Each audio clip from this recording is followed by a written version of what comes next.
Baik, bismillahirrahmanirrahim.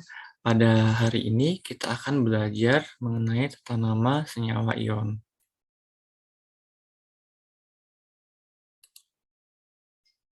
Ya, nanti ada beberapa jenis. Yang pertama tata nama senyawa biner dari logam yang jenis muatannya satu dengan non-logam. Ini aturannya atau rangkaiannya adalah dimulai dari nama logam atau kation, kemudian diikuti dengan nama non-logamnya atau anionnya, dan ditambah dengan akhiran ida. Sedangkan bedanya adalah kalau untuk tata nama senyawa ion ini, kita tidak perlu menambahkan angka indeksnya. Berikut beberapa daftar nama anion dari monoatomik. Misalkan di situ ada S2-, berarti namanya adalah sulfida. Se2- namanya selida. F-, fluorida. Br-, bromida, dan sebagainya. Kemudian ini beberapa daftar nama kation. Misalkan itu ada H+, namanya adalah hidrogen atau asam, Li+, namanya litium, Na+, namanya natrium, K+, kalium, dan sebagainya.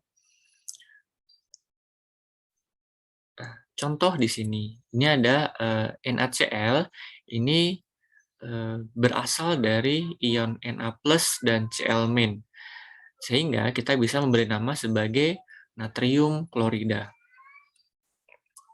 Ada KBr, KBr berasal dari ion K+ dan Br-.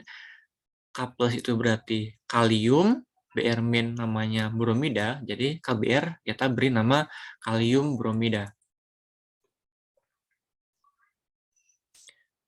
NaCl itu berasal dari ion Na+ dan Cl-. Na+ mempunyai nama natrium, Cl- klorida, sehingga NaCl kita beri nama sebagai natrium klorida. Al2S3 berasal dari ion Al3+ dan S2-, sehingga kita memberi namanya sebagai aluminium sulfida.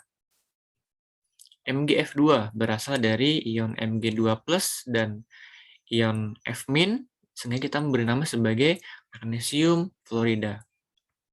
CaO berasal dari ion Ca2+ dan O2-, sehingga kita memberi nama sebagai kalsium oksida. Kemudian, tata nama senyawa biner dari logam yang jenis muatannya lebih dari satu dengan non-logam. Nah, nanti ada beberapa cara. Yang pertama adalah cara lama. Cara lama ini unsur-unsur dinamai dengan nama Latin atau bukan nama Inggrisnya. Aturannya adalah unsur dengan muatan yang kecil diberi akhiran O, sedangkan unsur dengan muatan besar diberi akhiran I. Atau bisa kita urutkan sebagai nama kationnya, nama anionnya, dan diakhiri dengan akhiran ida. Contoh di sini, ini beberapa tabel nama-nama kation berdasarkan nama latinnya. Misalkan di situ ada Cr2+ dan Cr3+. Untuk Cr2+ karena memiliki muatan yang lebih kecil daripada Cr3+, sehingga Cr2+ kita beri akhiran O, jadi kromo. Sedangkan yang Cr3+ diberi akhiran I, sehingga namanya kromi. Contoh yang di Pb2+ dan Pb4+. Pb2+ kita beri nama plumbo, sedangkan untuk yang Pb4+ kita beri nama plumbi. Begitu dengan contoh yang lainnya.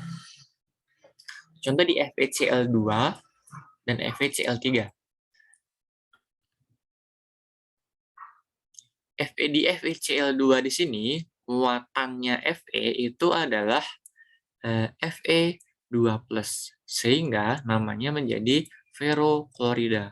Di FeCl3, Fe di sini bermuatan 3+, sehingga namanya adalah ferriklorida.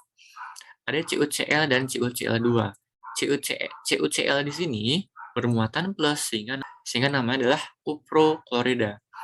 Sedangkan untuk yang di CuCl2 namanya adalah cupriklorida. Kenapa? Karena Cu di sini bermuatan 2+. Cara ini secara lama, tapi masih banyak digunakan pada beberapa label bahan-bahan dalam makanan maupun dalam obat-obatan. Kemudian ada namanya cara baru yang kita sebut sebagai sistem stok atau ini sesuai dengan IUPAC. Cara ini menggunakan nama Inggris atau di Indonesia menggunakan nama Indonesianya diikuti tanpa jarak besarnya muatan yang ditulis dengan huruf Romawi dalam tanda kurung. Contoh di sini. Fe2+ ini bermuatan 2+, sehingga kita memberi nama besi 2. Nah, dalam senyawa FeCl, maka kita sebut sebagai besi 2 klorida. Fe3+ ini memiliki nama besi 3, karena muatannya 3. Dalam senyawa FeCl3, ini kita sebut sebagai besi 3 klorida. Kemudian ada tata nama senyawa untuk poliatomik. Ya, poliatomik yang terdiri dari kation dan anion poliatomik. Nah, yang kita sebut sebagai ion poliatomik adalah partikel bermuatan yang mengandung 2 atau lebih atom yang terikat secara kovalen. Nah, artinya adalah di sini terdapat kation dan anion. Nah, kemudian akan ada beberapa ion-ion poliatomiknya di sini. Contoh yang pertama ada kationnya adalah H+, anionnya adalah Cl-, sehingga namanya ataupun sehingga rumus senyawanya menjadi HCN. Ini memiliki nama asam cyanida. Oke, ingat kalau untuk asam ini kita menggunakan namanya adalah asam, sehingga HCN memiliki nama asam cyanida. Untuk di H+, contoh kedua ada kationnya H+, anionnya adalah NO3-. Ini kalau kita gabungkan memiliki rumus senyawa HNO3, memiliki nama senyawanya adalah asam nitrat. Contoh selanjutnya misalkan di sini ada H+ dan SO4 2-. Ini memiliki rumus senyawa H2SO4. Ini kalau kita gabungkan menjadi H2SO4 dengan nama asam sulfat. Contohnya lagi misalkan di untuk yang basa, misalkan ada K+ untuk kationnya dan anonnya adalah OH-. Kalau kita gabungkan menjadi KOH, memiliki nama kalium hidroksida. Contoh yang lain misalkan ada kationnya Mg2+, anionnya CO3 2-. Sehingga kalau kita gabungkan menjadi MgCO3, memiliki nama magnesium karbonat. Contoh yang lain ada Fe3+ dan CrO4 2-. Ini akan menjadi Fe2CrO4 3 kali. Ini memiliki nama ferrokromat untuk cara lama, dan untuk cara baru atau sistem stok memiliki nama besi 3 kromat. Contoh yang terakhir ada CO2+ dan SO4 2-. Menjadi COSO4 memiliki nama kuprus sulfat untuk cara lama, dan untuk cara baru tembaga 2 sulfat. Sekian pembahasan dari tata nama senyawa ion, semoga bisa dipahami. Untuk lebih memahami lagi, silakan nanti kerjakan soal-soal di LKBD-nya. Sekian, terima kasih.